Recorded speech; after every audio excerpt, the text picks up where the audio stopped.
To know this man was to learn the quiet language of his hands. It was to understand that a carefully mended fence was a vow of protection, that the warmer cup of tea offered without a word was a confession of the heart, and that the weight of his palm, held hovering an inch from your back until you gave the slightest nod, was a question of deepest intimacy. To be loved by him was not to be sheltered from the world's storms, but to be given a key to a door you could lock from the inside, to find a home in the steady, patient silence of a man who had long forgotten what a home could feel like, and to realize that the greatest passion lived not in a shout, but in the soft, careful whisper of your name in the dark. Caleb Thorne's world was circumscribed by the four walls of his workshop, and the quiet order of the house he inhabited alone.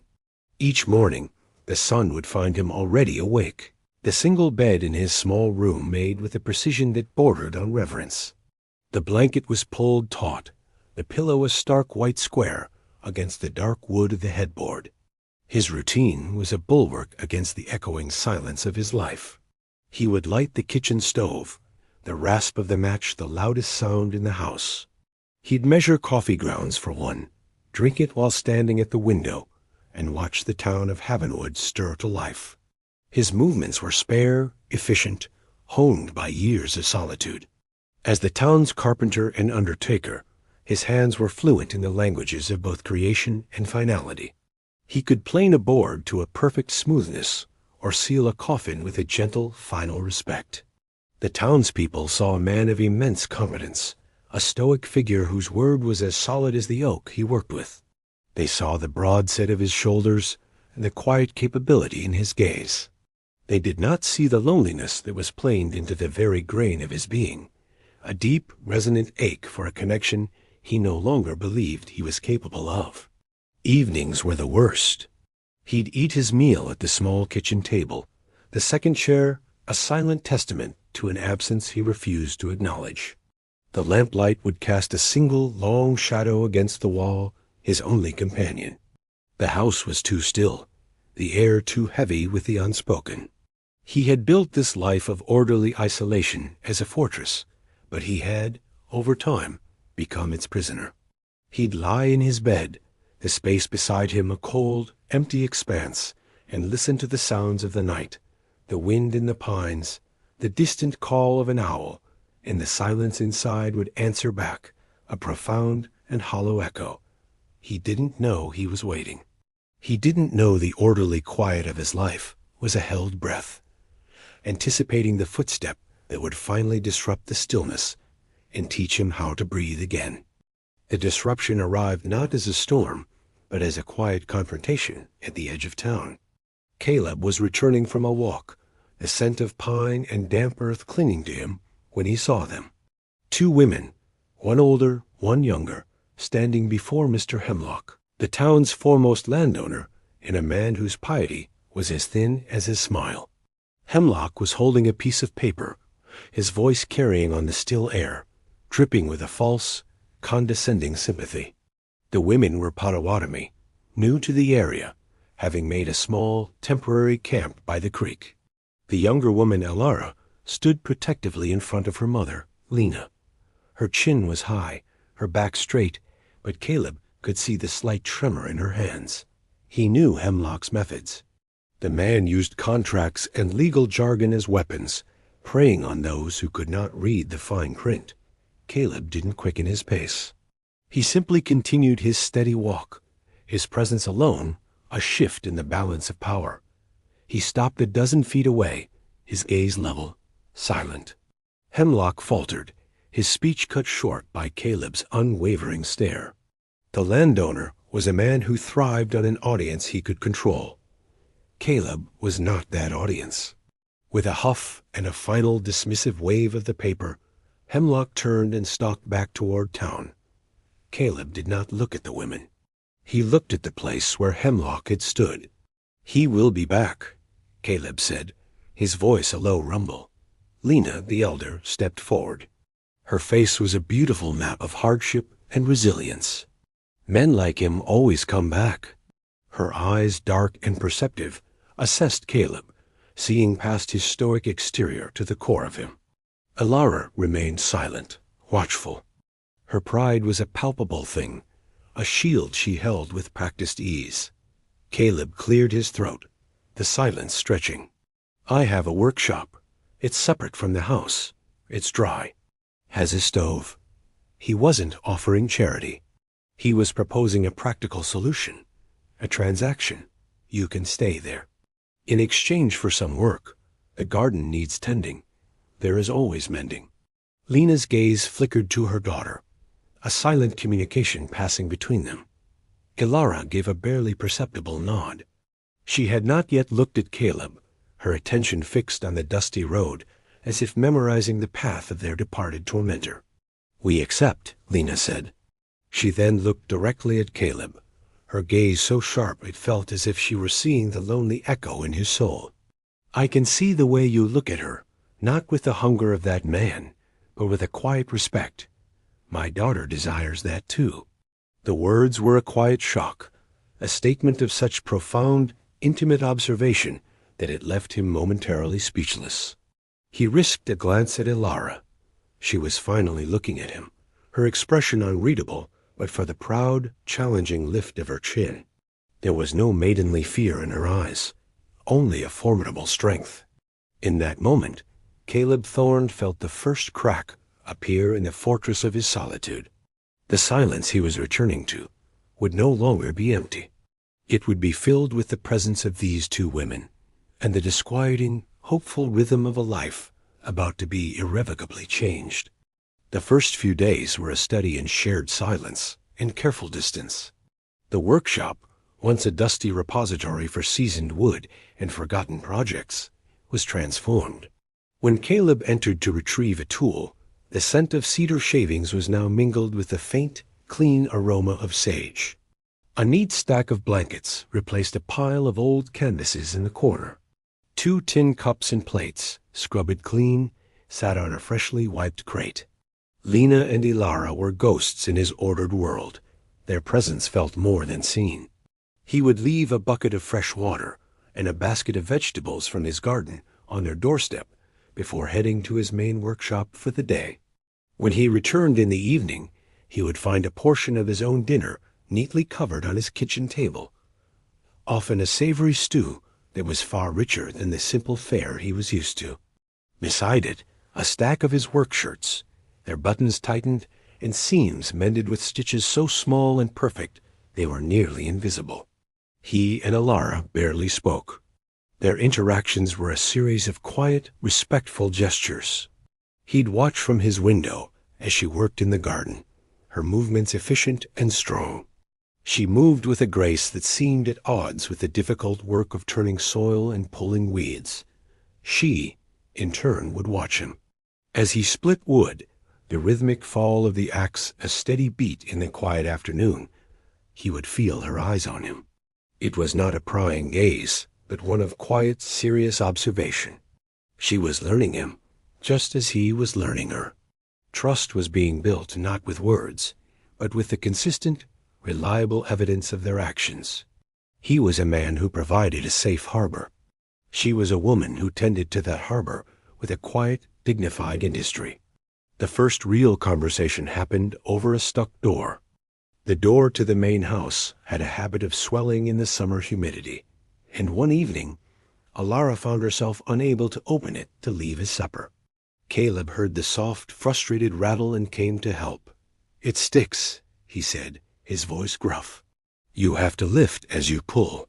He placed his hand on the latch, his knuckles brushing hers. The contact was fleeting, accidental, but it sent a jolt through him, a sudden, sharp awareness of her closeness. He could feel the warmth of her skin, smell the faint scent of crushed herbs from the garden. He pulled the door open, the wood groaning in protest. He stepped back, putting a careful distance between them. "Thank you," she said, her voice low. Her eyes met his, and for the first time he saw past the proud shield to the vulnerability beneath. He saw the weariness of a life spent on the run, the deep, abiding need for a place to finally be still. "I can plane the frame tomorrow," he offered.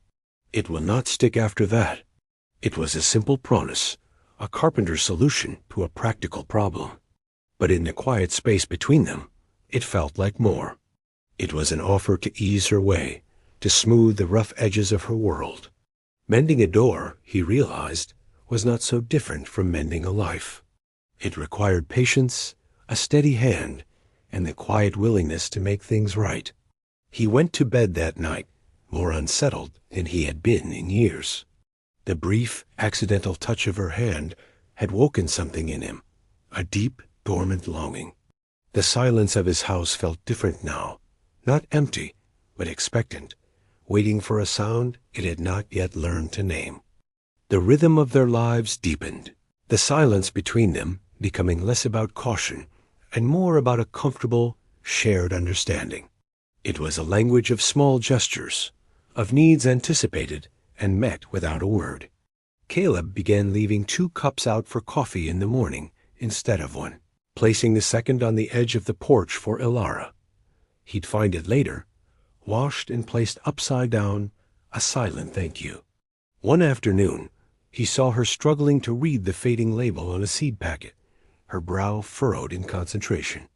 The next evening, he brought a child's primer and a small slate board to the workshop. He didn't make a grand gesture of it. He simply set them down on the crate that served as their table. "I thought this might be useful," he said, not looking directly at her, his attention seemingly focused on a loose hinge on their door. He felt her gaze on him, a mixture of surprise and her ever-present pride. "I never had the time to learn," she said, her voice so soft he barely heard it. "There is time now," he replied, and so the lessons began. They took place in the quiet twilight hours, after the day's work was done. At first, it was awkward. He was a man more comfortable with wood and iron than with words and letters. But he was patient. He would draw a letter on the slate, his large, calloused hand surprisingly steady, and she would copy it, her own hand so deft with the needle, moving with a careful, deliberate slowness. The first time he reached out to correct her grip on the chalk, he stopped, his hand hovering in the air between them. "May I?" he asked, his voice rough. She looked from his hand to his face, her dark eyes searching his.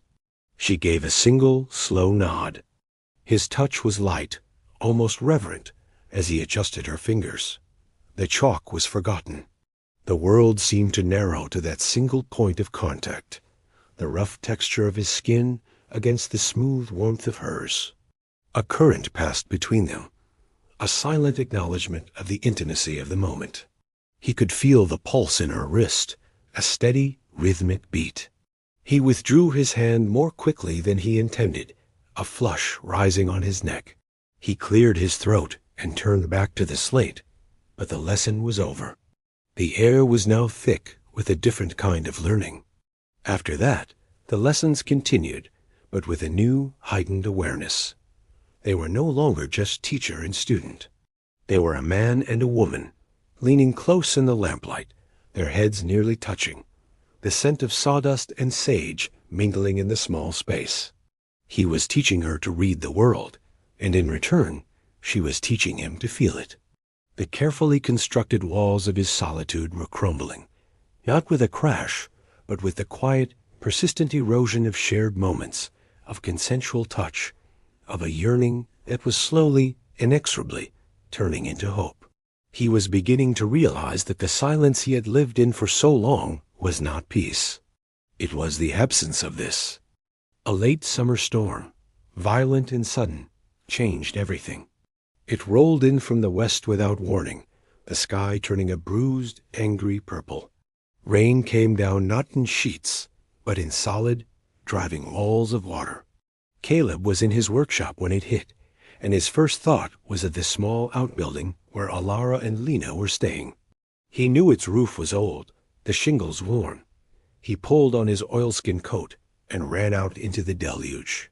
He found them just inside the door of their workshop, trying to move their meager belongings away from the steady streams of water that were pouring through the ceiling. The floor was already covered in puddles, the room quickly becoming uninhabitable. "You can't stay here," he yelled over the roar of the storm. He didn't wait for an argument. He gathered a stack of their blankets, his hands brushing Elara's as they both reached for the same pile. The now familiar jolt of contact was there, but it was overshadowed by the urgency of the moment. He led them through the driving rain to the main house, the wind tearing at them. Inside, the sound of the storm was muffled, the warm, dry air of the kitchen a welcome respite. But the small house, his solitary sanctuary, now felt impossibly crowded. The intimacy was no longer a choice made in the quiet twilight, but a necessity forced upon them by the storm. He built up the fire in the hearth, its light casting dancing shadows on the walls. Lena, her face etched with a weary resignation, huddled close to the flames, her breathing shallow and ragged from the cold. A cough rattled her thin frame. Caleb looked from her to the single bed in the adjoining room, a bed he had not shared in a decade. There was no other choice.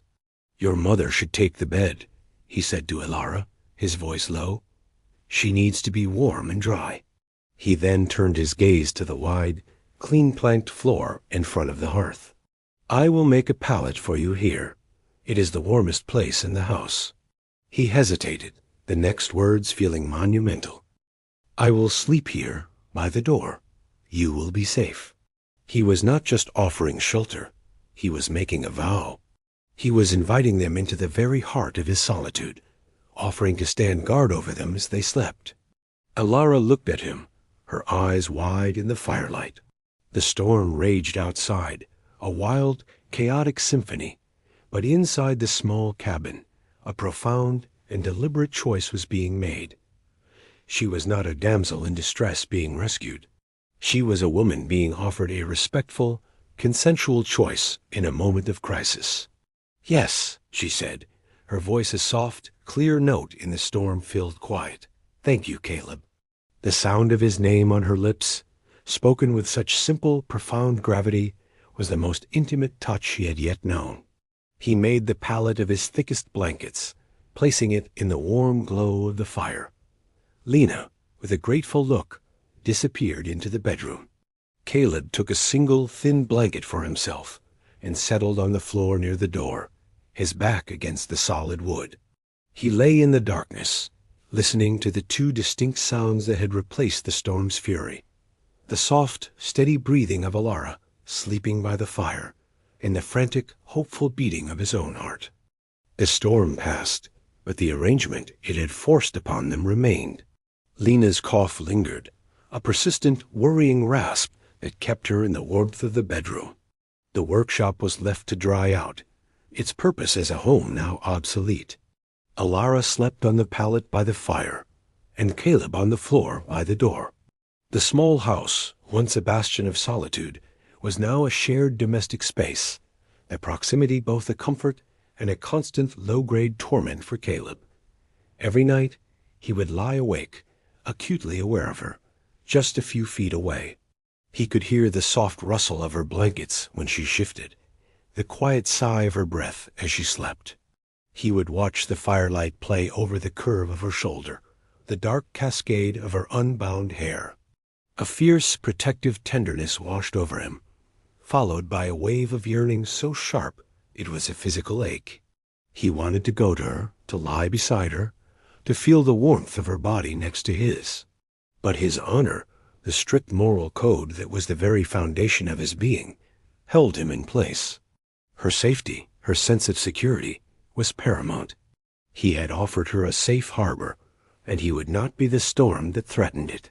One evening, after a particularly bad bout of coughing had left Lena weak and breathless, Elara was quiet, her worry a palpable thing. Caleb found her sitting by the fire after her mother had fallen asleep, her hands clenched in her lap. He sat not beside her, but on a stool across from her, giving her space. "She is strong," he said, the words feeling inadequate. Elara looked up, her eyes glistening in the firelight. "Before my father died, he was a healer. He knew the plants. He would have known what to do for her." The confession was a small, precious gift, a piece of her past offered in a moment of vulnerability. It was an invitation. Caleb felt the lock on his own past, a past he kept buried deep, begin to turn. "My wife," he began, his voice rough with disuse. He had not spoken her name in 10 years. "Sarah. She died of a fever. The doctor did all he could, but it wasn't enough. I built her coffin myself. It was the hardest thing I've ever made." He stared into the flames, the memory as raw as it had been a decade ago. He felt Elara's gaze on him, but he couldn't bring himself to meet it. "I thought if I made the joints perfect, if the wood was smooth enough, it would be a worthy vessel. A final act of care. But it was just a box. It couldn't hold what I had lost." A tear he hadn't realized was forming traced a path through the grime on his cheek. He did not wipe it away. In the shared, sacred quiet of the fire-lit room, he let her see his grief, his failure, his brokenness. Elara rose from her pallet and came to him. She knelt before him, and with a tenderness that shattered what was left of his defenses, she reached up and gently wiped the tear away with her thumb. "It was not a box," she whispered, her voice thick with an empathy that reached across the years to touch his old, cold grief. "It was a promise that you would not forget her. Her touch, her words, were a balm on a wound he had thought would never heal." He looked at her then, truly looked at her, and saw not a survivor he was protecting, but a healer in her own right. She had not used herbs or poultices, but something far more powerful, her own quiet, courageous heart. The emotional door between them had not just been opened. It had been taken off its hinges. Mr. Hemlock did not take his public dismissal well. Thwarted in his direct approach, he turned to the more insidious weapon of social pressure. He was a man of influence, a deacon at the church, the holder of half the town's mortgages. He began to speak of Caleb in quiet, concerned tones, shaking his head sadly over the poor carpenter's unwise and unseemly living arrangement. The whispers spread like a contagion. The women of the town, who had once brought Caleb mending or sought his advice on their gardens, now crossed the street to avoid him. The men at the mercantile fell silent when he entered. The chill was palpable, a social ostracism that was meant to isolate him, to force him to cast out the two women who had become the center of his world. For Caleb, who had lived a life of self-imposed isolation, the town's rejection was an old, familiar ache. But now, it was different. He was not alone in his fortress. He was defending it, and the people within it. The pressure culminated on a Sunday. Caleb, Elara, and Lena, who was finally feeling stronger, needed supplies. They walked to the mercantile together, a small, defiant family unit. The store was crowded, and as they entered, a hush fell over the room. Hemlock was there, standing by the counter, a smug, righteous look on his face. He watched them, his eyes lingering on Elara with a possessive, predatory gaze. Caleb felt a cold, hard knot of anger form in his gut. He ignored the stares and the whispers, focusing on his list. But Hemlock would not be ignored. "Thorne," he said, his voice loud enough for the entire store to hear, "I would have a word with you. About your guests. It is not right, what you are doing. You are endangering the moral fabric of this community." Caleb slowly turned, his body a solid, immovable object. "The only thing endangered here, Hemlock, is your pride." Elara stepped forward, her hand resting on Caleb's arm, a quiet signal of solidarity. She looked not at Hemlock, but at the other faces in the store, the people who had once been her father's friends.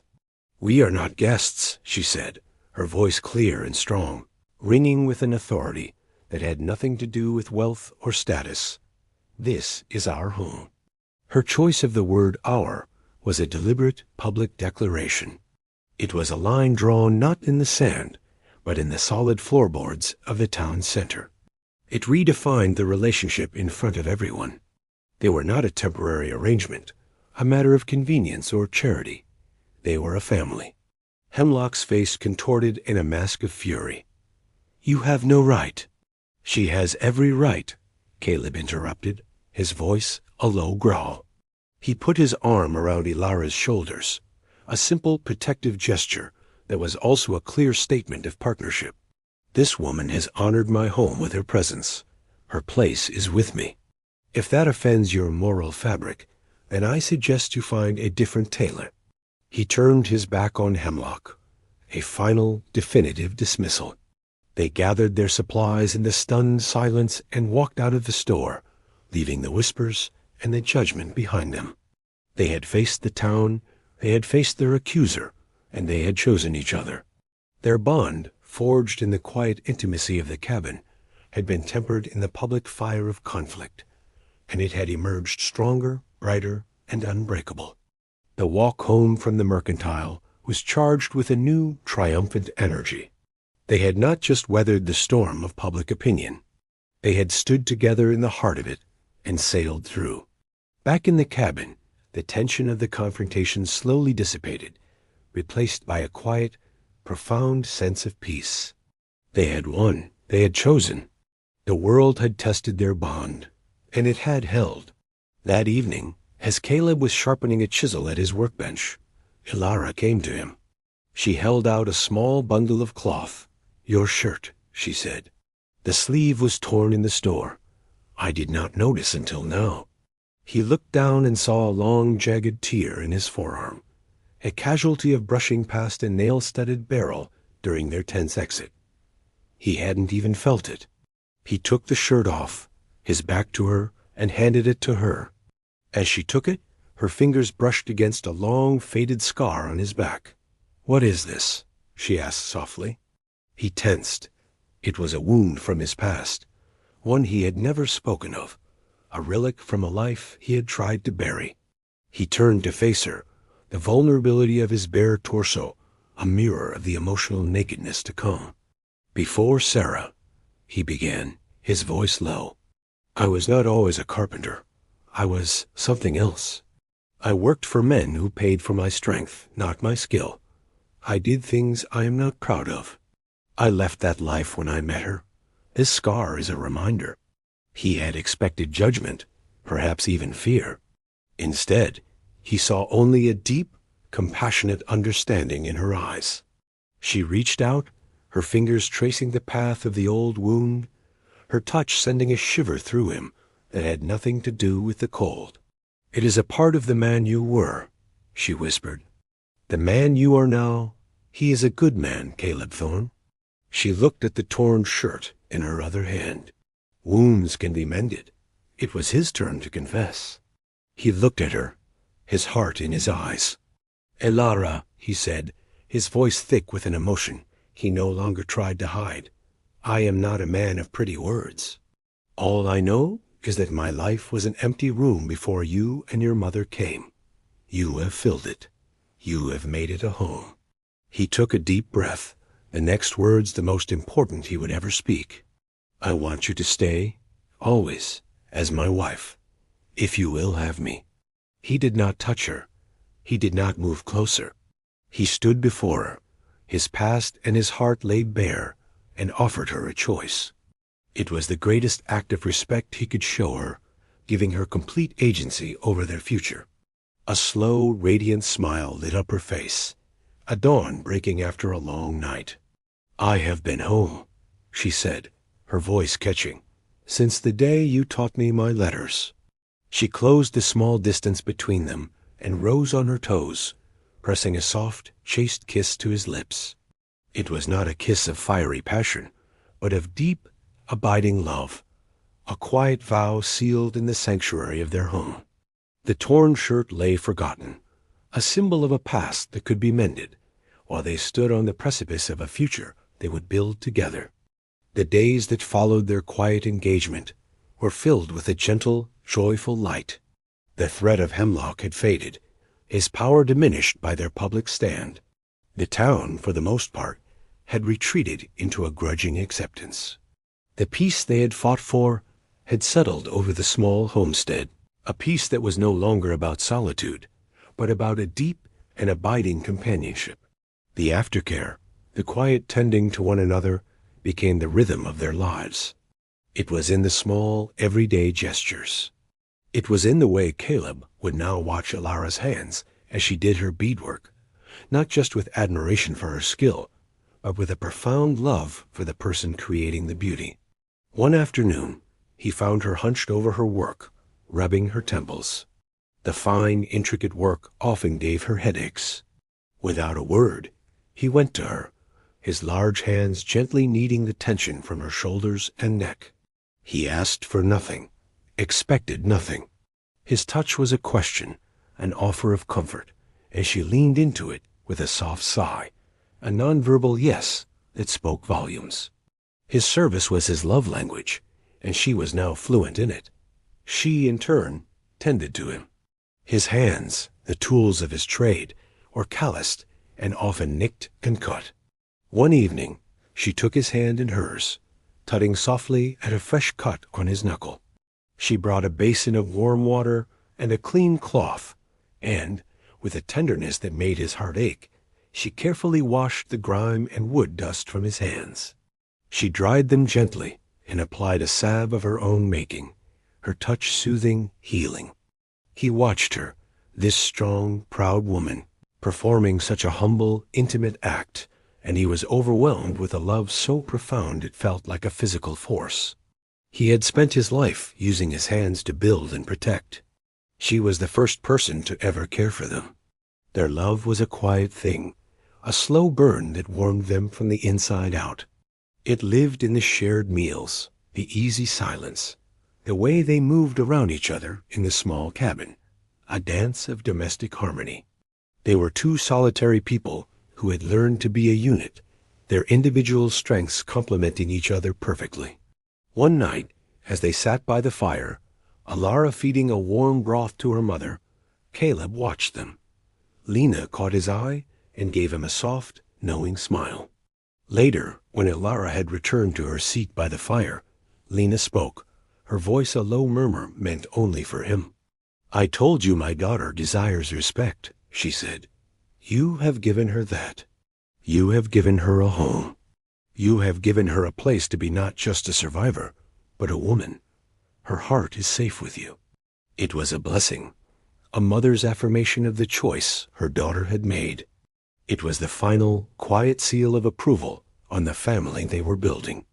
The cabin was no longer just a structure of wood and nails. It was a sanctuary, a place where wounds, both old and new, were tended with a gentle, loving care. The wedding was not a public affair. There was no church, no crowd of onlookers. It took place on the porch of their cabin, with only Lena as a witness and the vast, quiet expanse of the frontier as their cathedral. The circuit judge, a weary man who had seen all manner of unions, performed the simple ceremony. Elara wore a simple dress, her only adornment a necklace of her own beadwork, a pattern of 2 interlocking circles, a symbol of their joined lives.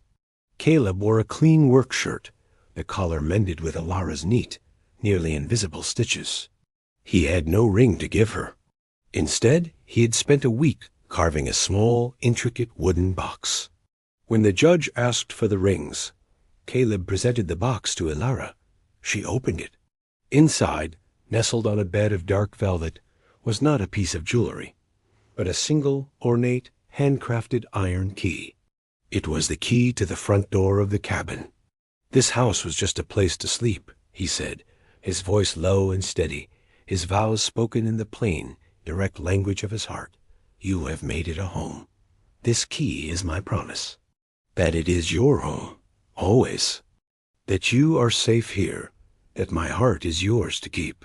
Elara's eyes filled with tears, but she did not let them fall.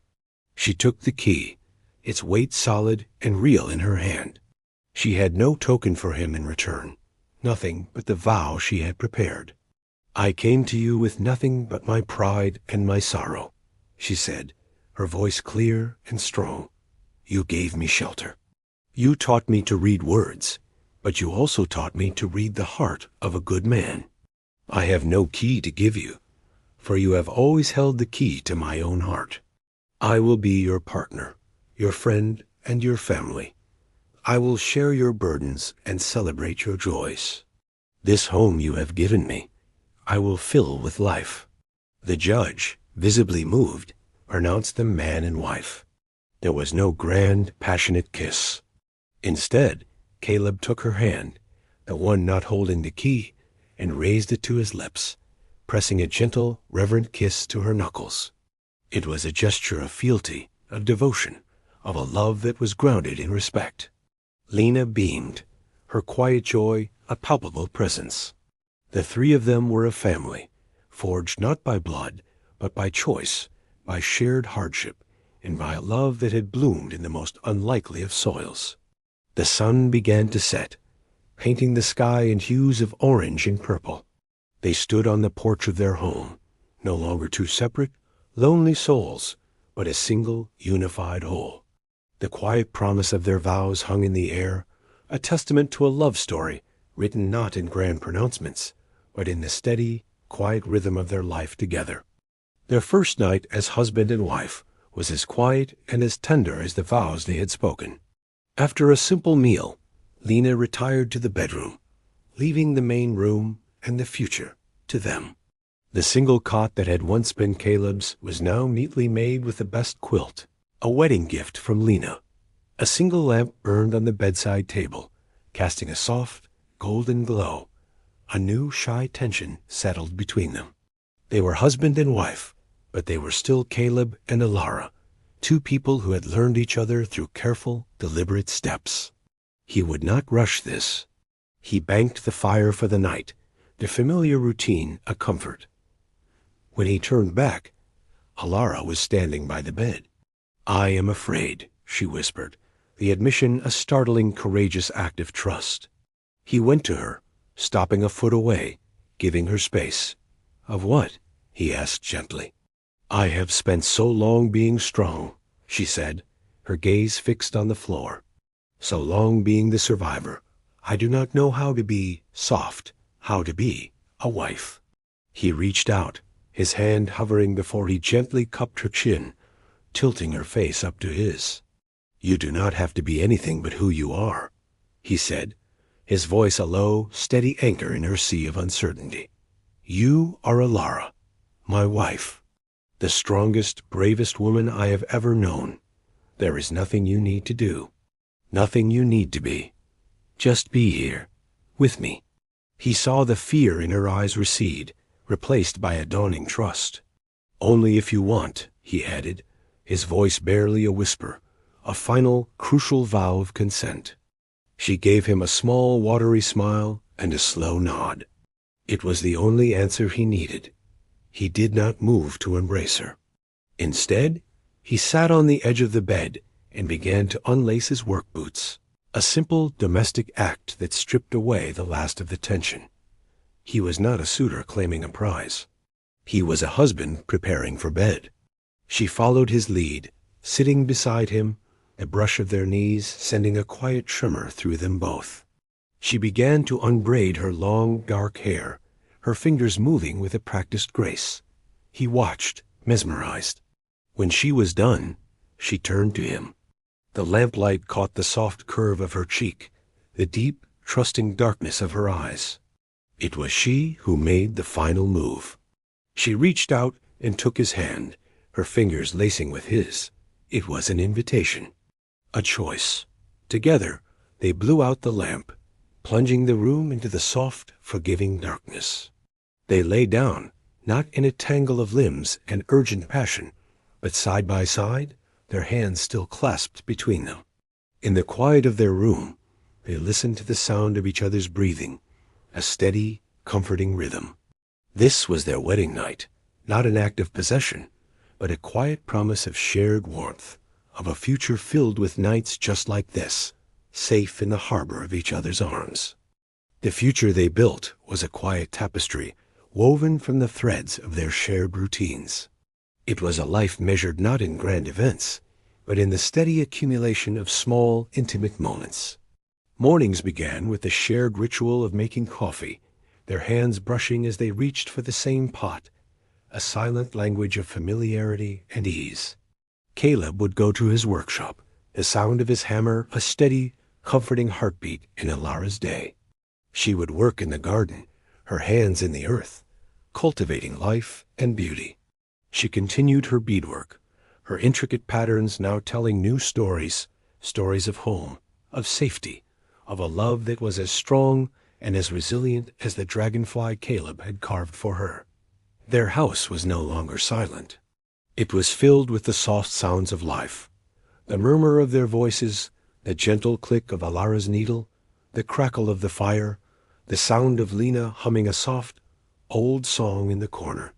They became a fixture in the town, not as outcasts, but as a quiet, respected family. Caleb's work was as true as ever, and Elara's quiet dignity and strength won over even the most stubborn of the town gossips. They were no longer the carpenter and the Indian woman, but simply the Thornes.